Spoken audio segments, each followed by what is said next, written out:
Bismillahirrahmanirrahim. Assalamu alaikum. Welcome to Education Basics. I am Hamad Amjad and I teach in Garrison Academy. Today we are going to discuss about primary memory. It includes RAM, ROM and cache.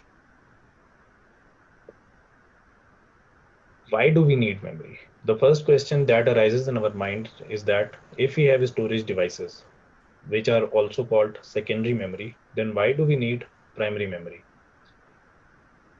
Today's computer's hardware relies on a sophisticated combination of processors and memory units in order to accomplish the demanding task of modern users.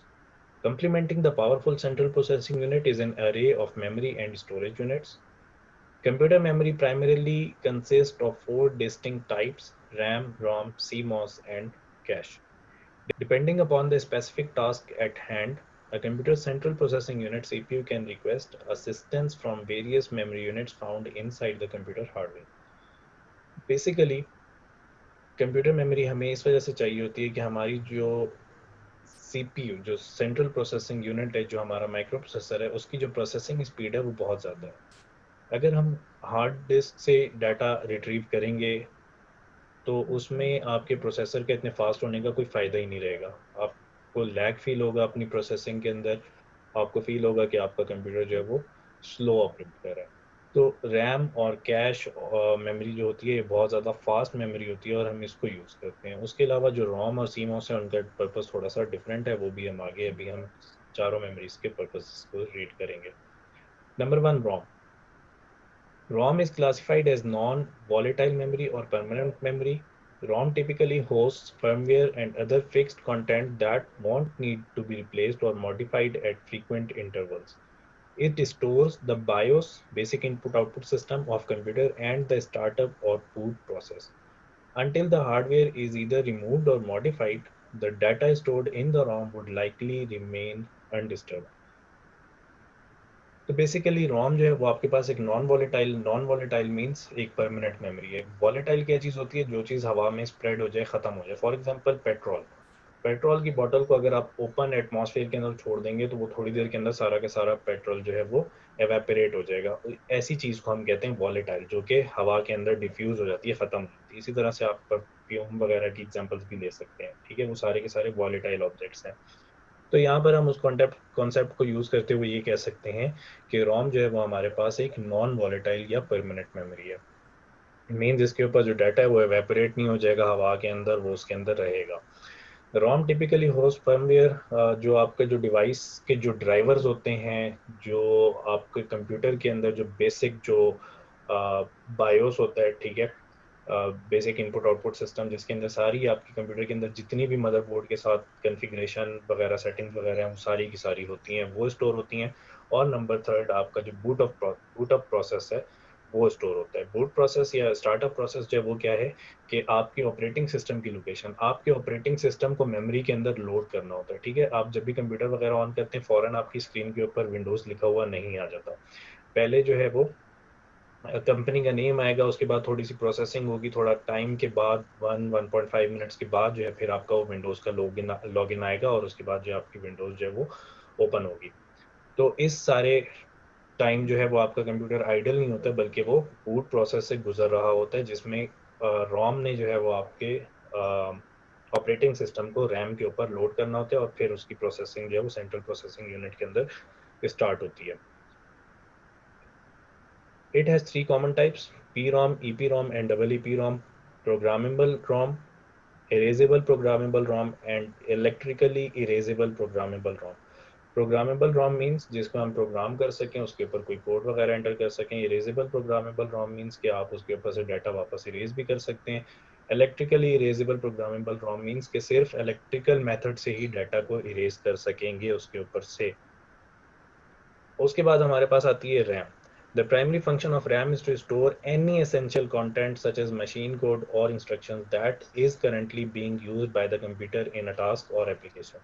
आप computer के अंदर जो भी application run करते हैं, जो भी task computer को प्रोवाइड करते हैं, उसका जो भी नेसेसरी डाटा होता है, जो भी नेसेसरी कोड होता है, जो भी नेसेसरी इंस्ट्रक्शंस होती हैं, वो रैम के ऊपर स्टोर होती हैं और फिर रैम जो है वो उसको मेमोरी रैम जो है वो उसको सेंट्रल प्रोसेसिंग यूनिट यानी कि माइक्रो प्रोसेसर को प्रोवाइड करता है।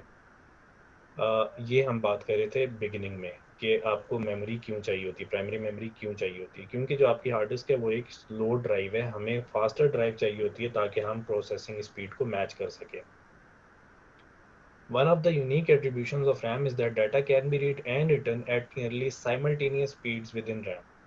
Because of this, RAM helps facilitate higher operational speeds and ensures that computers can handle a wide array of tasks concurrently rather than allowing for action to take place in a singular format. आप लोगों ने अक्सर अपने computer से USB flash drives के अंदर data को copy किया होगा, या कंप्यूटर की एक ड्राइव से कंप्यूटर की दूसरी ड्राइव के अंदर डाटा कॉपी किया होगा। तो आप लोगों ने ये चीज़ नोट की होगी कि आप जब एक फाइल ट्रांसफ़र कर रहे होते हैं, जब आप सेकंड फाइल की ट्रांसफ़र स्टार्ट करते हैं, तो वो दोनों जो ट्रांसफर्स होते हैं वो बहुत ज़्यादा स्लो हो जाते हैं। लेकिन रैम में ऐसा नहीं होता। रैम जो है वो साइमल्टेनियसली डाटा रीड करने का मतलब है कि डाटा उससे ले भी सकते हैं, और राइट करने का मतलब है कि डाटा उसको सेंड भी कर सकते हैं साइमल्टेनियसली और स्पीड के साथ। यही वजह है कि हम हार्ड डिस्क से डायरेक्ट जो है वो प्रोसेसिंग नहीं करवाते, बल्कि हम रैम के ऊपर डाटा लोड करते हैं, और फिर रैम जो है वो फिर प्रोसेसिंग के अंदर, फास्ट प्रोसेसिंग के अंदर हेल्प आउट करती है प्रोसेसर की। रोम के अंदर हमने डिस्कस किया था कि रोम जो होती है वो नॉन वॉलेटाइल या परमानेंट मेमोरी होती है। उसका ऑपोजिट जो है वो रैम है, जो एक वॉलेटाइल या नॉन परमानेंट मेमोरी होती है। मींस कि इसके ऊपर जो भी डाटा होता है, जब आपके कंप्यूटर की पावर हवा में उड़ नहीं जाता डाटा, बेसिकली इसका मतलब ये है कि जब आपका कंप्यूटर शट डाउन होता है, जब आपका कंप्यूटर रीस्टार्ट होता है, जब पावर सप्लाई कट होती है, तो रैम जो है वो इरेज हो जाती है। यही वजह है कि अगर आपने कभी ऑब्जर्व किया हो, आपका जब स्मार्टफोन या आपका कंप्यूटर वगैरह जब स्लो रिस्पॉन्ड कर रहा होता है, आप उसको रीस्टार्ट करते, जब रीस्टार्ट करते तो सारी चीज़ें सही हो जाती है। बेसिकली आपकी जो रैम होती है वो फिल हो चुकी होती है, और उसके बाद जो है रीस्टार्ट करने से वो दोबारा इरेज हो जाता है सारा डाटा, और फिर जो है वो फास्ट प्रोसेसिंग स्टार्ट हो जाती है। उसके बाद हमारे पास आता है cache memory. It is the fastest memory in a computer and is typically integrated onto the motherboard or directly embedded in the processor. It is more accessible close to the processor and increases efficiency and speed. Cache memory may have three levels units, which are L1, L2, and L3. L1 is mostly embedded inside the processor, and L2 and L3 are on a separate chip and may be shared or dedicated. Cache memory की ज़रूरत क्यों पड़ी? जब हमारे पास RAM है, जब RAM सारा आपके टास्क को फुलफिल कर रहा है, आपके पर्पस को फुलफिल कर रहा है, तो कैश मेमोरी की ज़रूरत हमें क्यों पड़ती? कैश मेमोरी रैम से कई गुना फास्टर है।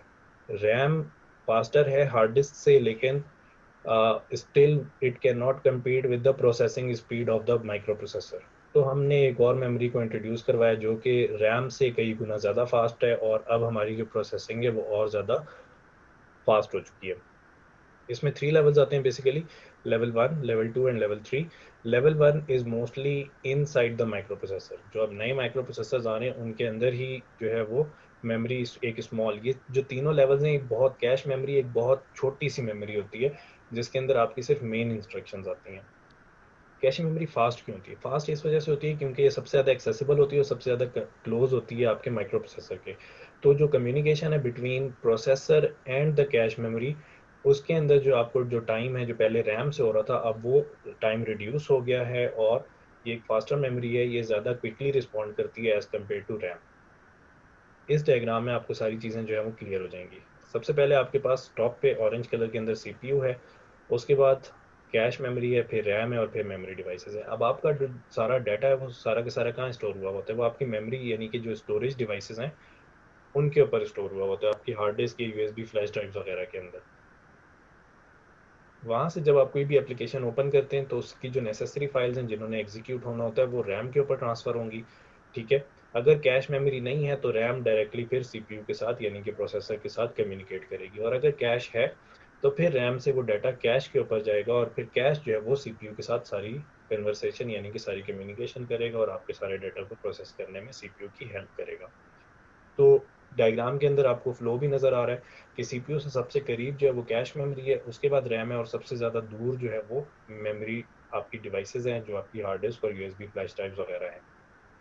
तो जो डिवाइस जितना करीब होती है सीपीयू के, उतना ही ज़्यादा उसका कम्युनिकेशन टाइम कम होता है और उतनी ज़्यादा वो फास्ट होती है। Again a flow chart that is in between the microprocessor and your RAM. CPU है लेफ्ट साइड के ऊपर, उसके बाद closest to it is level one cache, then level 2 cache, level 3 cache, and then main memory means your RAM. So level 1 cache is the fastest, level 2 is fast, and level 3 is less fast as compared to level 2 and level 1 cache. And main memory is the slowest of all four. तो ये था हमारा आज का lecture जिसके अंदर हमने primary memory को सारा डिस्कस किया। एक चीज़ को हमने डिस्कस नहीं किया जो कि आपकी सीमॉस बैटरी या सीमॉस मेमोरी है। उसको डिस्कस इस वजह से नहीं किया क्योंकि वो बुक में भी मेंशन नहीं है। अगर आप मदरबोर्ड की डायग्राम देखें जो हमने प्रीवियस लेक्चर के अंदर की थी तो उसमें फिर आपको सीमॉस बैटरी जो है मदरबोर्ड के ऊपर एम्बेड हुई हुई अटैच हुई हुई नज़र आएगी। उसके अंदर बेसिकली आपका जो वो डाटा है जिसको आपने कंटिन्यूस पावर सप्लाई करनी होती है। फॉर एग्जांपल आपके लैपटॉप या कंप्यूटर की जो क्लॉक है, ठीक है, आपका कंप्यूटर शट डाउन भी हो जाए तो आप चाहते हैं कि आपकी जो क्लॉक है वो चलती रहे, ठीक है, नहीं तो आपको हर दफ़ा उसमें टाइम एडजस्टमेंट करनी पड़ेगी। इस तरह का जो भी नेसेसरी डाटा होता है वो आपका जो है वो सीमॉस के अंदर स्टोर होता है और वो कंटिन्यूसली उसको सीमॉस बैटरी से सप्लाई जो है वो मिल रही होती है। तो अगर आपको कोई भी क्वेश्चंस हैं, कोई भी सजेशंस हैं, आप मुझे मेरी फेसबुक आईडी और ईमेल आईडी जो कि डिस्क्रिप्शन में मेंशन है वहाँ से कॉन्टैक्ट कर सकते हैं।